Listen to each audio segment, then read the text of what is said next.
Yes, people, what's going on? Welcome back to the channel. Hope you guys are all doing well. I'm doing well. I'm doing very well, in fact, because I've just watched Brighton beat Chelsea 4-1. Yes, 4-1. They slapped them up at the AMEX. Graham Potter going back to the AMEX and leaving looking a little bit embarrassed. It was a horrible performance from Chelsea. A very, very good performance from Brighton there today. And Trossard stealing the show with a performance that...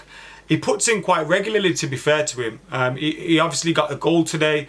He was involved in everything else as well. He was involved in the build-up for the fourth goal as well. And he's putting in these performances on a regular basis against all kinds of teams in the Premier League. And I wouldn't be surprised if in a few months in a transfer window or the following transfer window, there's a couple of teams sniffing around Trossard, because he is a fantastic talent, and I wouldn't be surprised to see him go out there and have a good World Cup in Qatar in December as well. But today, Brighton getting that win, it was a fantastic win for them as well. And I want you lot to get your thoughts in the comments below. What did you think of the performance from Brighton today, from Chelsea today? What does that say about Graham Potter? And of course, what does that say about the top four race? Get your thoughts in the comments below right now. Now, for me, as a Manchester United fan, it was a great result. I was hoping to also sit here and talk about Spurs dropping points, but they managed to recover from a 2-0 deficit against Bournemouth. Now, a good result for them, a good fight back from them.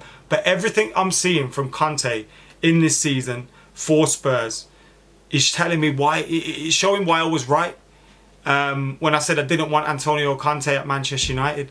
The football isn't great to watch, and even when it is going well and you are getting results, it's not going to last for long. And he's kind of fizzled out there at Spurs. Now look, they're still competing for top four, and it's a good result for them today. But I look at them now, and I looked at them at the start of the season, and maybe I'm being a bit of a flip-flop, maybe I'm judging them too soon, but I sat there and I was sitting there thinking, Spurs are guaranteed to get top four. Now I look at it and I think, well, Arsenal seem to pulling away from the rest of them.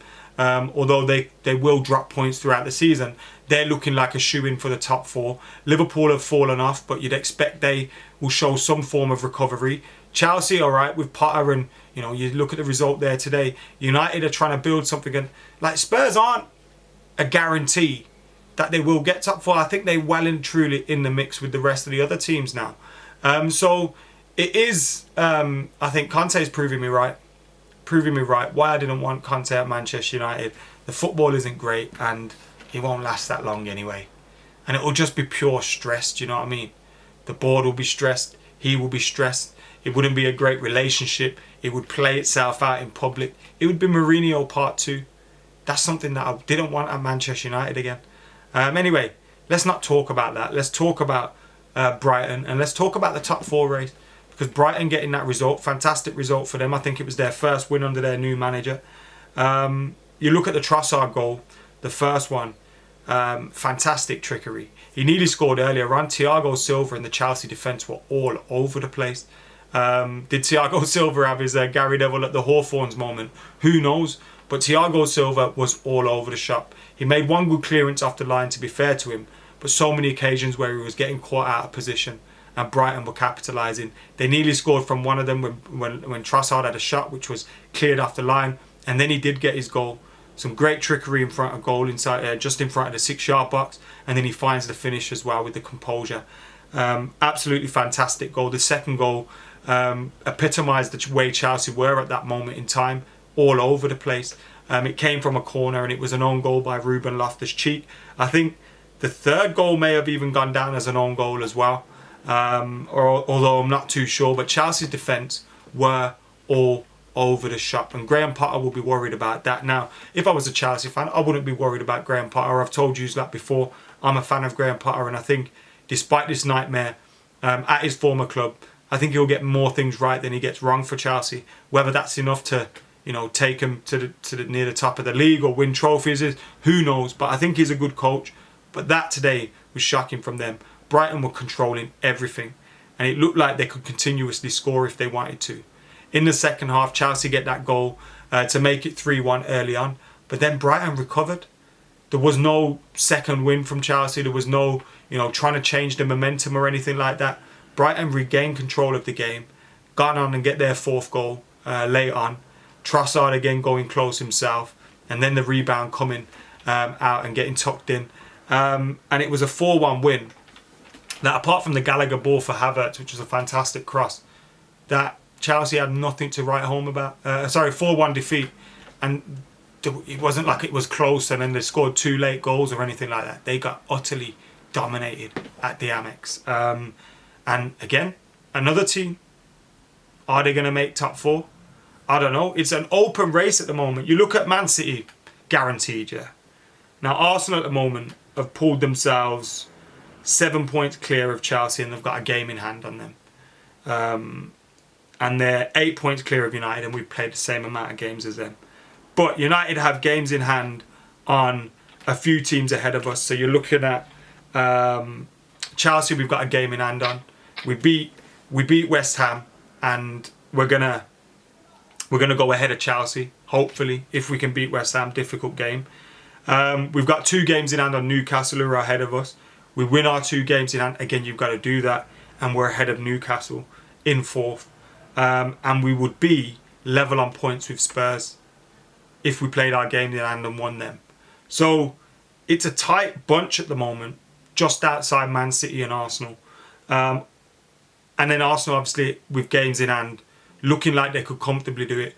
But if they hit a rough patch of form, you'd imagine they'll get pulled into the mix with everybody else. So outside of Man City, you know, it's well and truly open for those 3 spots. Conte looking iffy, like he's going to pull his wig off. You know, Arteta's Arsenal looking good at the moment. But who knows, you know, a few injuries or something, they get pulled into it. Newcastle are a surprise team who are up there at the moment. Now, me personally, I don't think it will last. And I think eventually they'll finish 6th or 7th or whatever. Which would be a good season for them.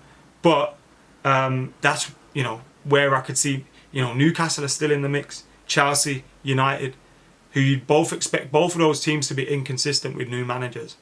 Now, you'd hope United could gain more consistency. Ten Hag's looking good at the moment. If you can beat West Ham, it'll give us some confidence going on to the next couple of fixtures. And it'd be a big result in terms of where it would take us in the league. It wouldn't take us ahead of Newcastle, who would be in 4th.